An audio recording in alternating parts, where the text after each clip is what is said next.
안녕하세요. 기본소득당 젠더정치특별위원회 위원장 신민주입니다.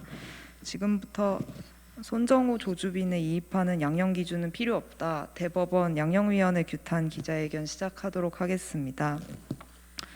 바로 어제인 8일 대법원에서 디지털 성범죄 양형기준안이 확정되었습니다.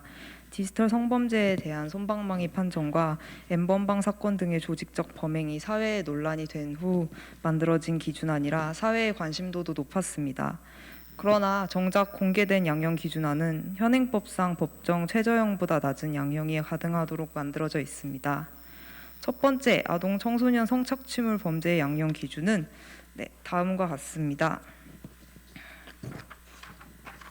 현행법 아동 청소년의 성보호에 관련한 법률에 따르면 아동 청소년 성착취물은 제작, 수입, 수출한 자는 무기징역 또는 5년 이상의 유기징역에 처합니다. 그러나 양형기준안에 따르면 해당 성범죄자가 감경된다면 5년보다 훨씬 낮은 2년 6개월형도 올바른 양형기준으로 권고될 수 있습니다. 가중인자의 무기징역이 가능한 조항도 없습니다. 양형기준안이 법정형과 상관없이 도출된 것이라 볼 수 있습니다. 이러한 문제는 아동 청소년 디지털 성착취 동영상을 영리 등 목적으로 판매한 죄에도 적용됩니다. 법적으로 정해진 최저형은 5년형으로 이번에는 감경이 아닌 기본 영역의 하한에도 법정형에 미치지 못합니다. 배포와 알선, 구입도 모두 비슷한 문제가 발생하고 있습니다. 카메라 등 이용 촬영에 관련된 양형 기준도 별반 다를 바 없습니다. 현행법 성폭력 범죄의 처벌 등에 대한 특례법에서 규정하고 있는 영리를 목적으로 촬영 대상자의 의지에 반하여 디지털 성범죄를 저지른 사람은 3년 이상의 유기징역에 처하지만 양형 기준안의 감경 영역과 기본 영역 모두 법정형에 미치지 못하는 1년 6개월과 2년 6개월이라는 하한을 제시하고 있습니다. 그 외 촬영물 등을 이용한 협박 강요도 1년 이상의 유기징역에 처한다고 법에 명시되어 있으나 감경 영역의 하한은 훨씬 낮은 9개월로 설정되어 있습니다.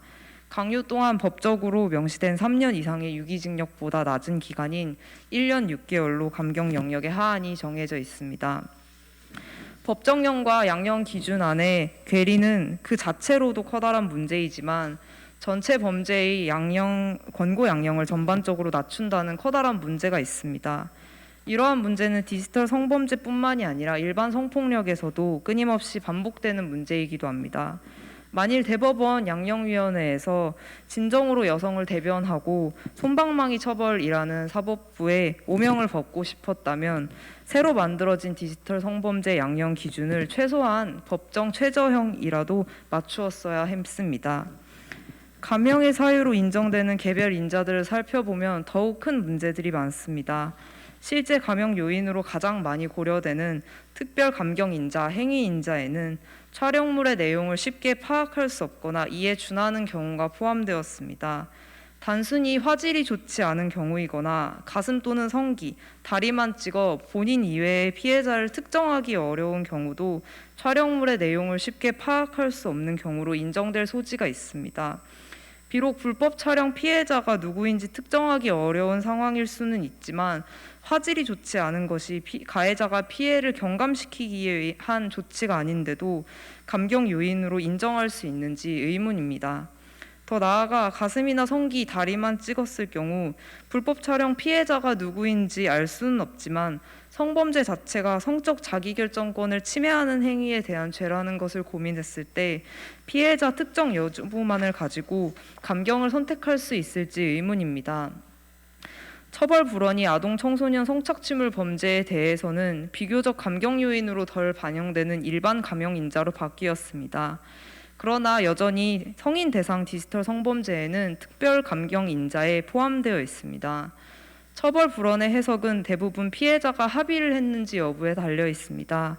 이 때문에 디지털 성폭력 가해자들은 피해자와 합의를 하기 위해 노력하고 경찰이나 검찰이 합의를 종용하기도 합니다. 실제 합의가 이루어지진 않더라도 합의를 위해 진지한 노력을 기울였다라고 인정되면 감경이 될 수도 있습니다. 이러한 사실을 알고 있는 가해자는 피해자에게 수차례 연락해서 합의를 종용하거나 요구합니다. 재판에서는 다양한 방식으로 이루어지고 있는 합의가 용서와 화해의 의미를 담고 있는지 아니면 단순히 형량을 감경하기 위함인지 분별하고 있지 않기 때문에 가해자로부터 지속적인 연락을 받아야 하는 피해자의 고통을 가중시키는 상황에서도 감경이 선택되는 모순적인 상황이 발생될 수 있습니다. 더욱 문제인 것은 처벌 불원이 모든 피해자의 의사를 반영할 수 없다는 지점입니다. 디지털 성범죄의 피해자의 경우 다수인 경우가 많습니다. 이때 전체 피해자 중 일부는 합의를 진행했거나 원할 수 있지만 또 다른 일부의 피해자는 합의를 진행하지 않았을 수도 있습니다.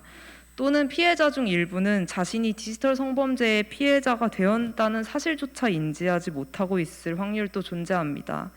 그러나 현재 피해자가 2명 이상일 시 처벌 불원을 어떻게 판별할 것인지의 기준은 마땅히 정해진 바가 없습니다. 전주지방법원 2019년 7월 17일 선고에 따르면 2019 고압 135 판결에서 피해자 3명 중 1명이 처벌 불원 의사를 확인했지만 나머지 피해자 2명은 소재조차 파악하지 못해 피고인이 합의할 기회를 갖지 못했습니다. 그러나 이 판결의 경우 피고인에게 유리한 정상으로 판정되었습니다. 처벌 불원은 이 때문에 정확한 기준이라고 말하기 어렵습니다. 집행유예 기준은 더욱 심각합니다. 카메라 등 이용 촬영, 허위 영상물 등의 반포 등에 관련한 집행유예 기준에는 사회적 유대관계 분명, 진지한 반성, 피고인의 구금이 부양가족의 과도한 곤경을 수반하는 내용이 포함되어 있습니다. 이와 같은 경우는 일반 참작 사유이기 때문에 주요 참작 사유보다는 재판 과정에 영향을 덜 끼칩니다. 그러나 현행 양형 기준상 주요 참작 사유의 부정 요소가 긍정 요소보다 2개 이상 많더라도, 즉 실형 선고가 권고되는 범위더라도 일반 참작 요소가 긍정 사유가 부정 요소보다 3개 이상 많을 경우, 즉 주요 참작 사유의 긍정 요소와 부정 요소의 차이보다 많을 경우 판사 재량에 따라 집행유예를 내릴 수 있습니다. 지난 2020년 석방된 22만 개의 성착취 동영상을 유포한 손정우의 경우 재판 당시 결혼을 했기에 현행 양형 기준에 피고인의 구금이 부양 가족에게 과도한 공경을 수반하는 행위에 해당됩니다. N번방 사건의 주요 가해자 조주빈의 경우 오랜 시간 동안 봉사활동을 한 경력이 있기 때문에 사회적 유대관계가 분명이라는 집행유예 사유가 인정됩니다. 두 범죄자 모두 다량의 반성문을 써서 냈기에 진지한 반성이라는 참작 사유가 인정됩니다. 만약 N번방 사건 가해자 중 누군가가 범행에 취약한 피해자 대상으로 심각한 피해를 야기한 범행을 저질렀다라고 해도 평소 봉사활동을 많이 하고 반성문을 다량 제출했으며 결혼을 하여 부양가족이 있다면 그는 집행유예를 받을 수 있는 확률이 대폭 증가합니다. 그러나 모두 아는 것처럼 평소 했던 봉사활동이 피해자의 피해를 경감시킬 수는 없습니다. 인터넷 검색만 조금 해봐도 성범죄자들을 위한 반성문 대필 사이트를 쉽게 찾을 수 있습니다. 네, 이 사진은 직접 성범죄 반성문 대행 사이트를 찾아 캡처한 이미지 캡처본의 일부입니다. 성범죄자도 5만 원이면 반성문 대필이 가능하고 2천 원이면 반성문 예시 파일을 다운받을 수 있습니다. 즉 5만 원이라는 돈으로 집행유예를 받는 것도 가능해진 것입니다. 성범죄자들이 모여있는 네이버 카페에는 형량 감경을 위해 봉사활동과 기부 문의가 넘쳐나고 있습니다. 매년 여성단체에서는 성범죄자들의 억지 기부를 찾아내 환불하기 위해 인력을 쓰고 문제를 제기하는 기자회견을 열고 있습니다. 이처럼 억지 기부와 봉사활동으로 피해를 벗어나기 위해 범죄자들의 노력은 끊임없이 이루어지고 있습니다. 범죄자 손정우의 경우 재판이 끝나자마자 이혼을 했습니다.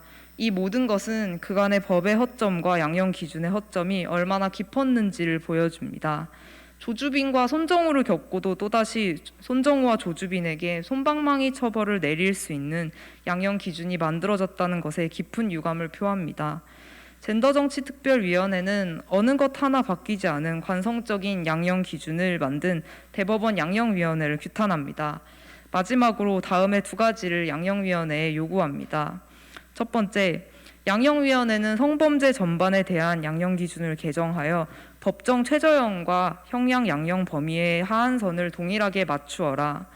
두 번째, 감경 요소와 집행유예 기준에 진지한 반성, 부양가족에 대한 기준, 사회적 유대관계, 처벌 불원, 촬영문의 내용을 쉽게 파악할 수 없는 경우를 전면 삭제하라. 2020년 12월 9일 기본소득당 젠더정치특별위원회. 이상으로 기자회견 마치겠습니다.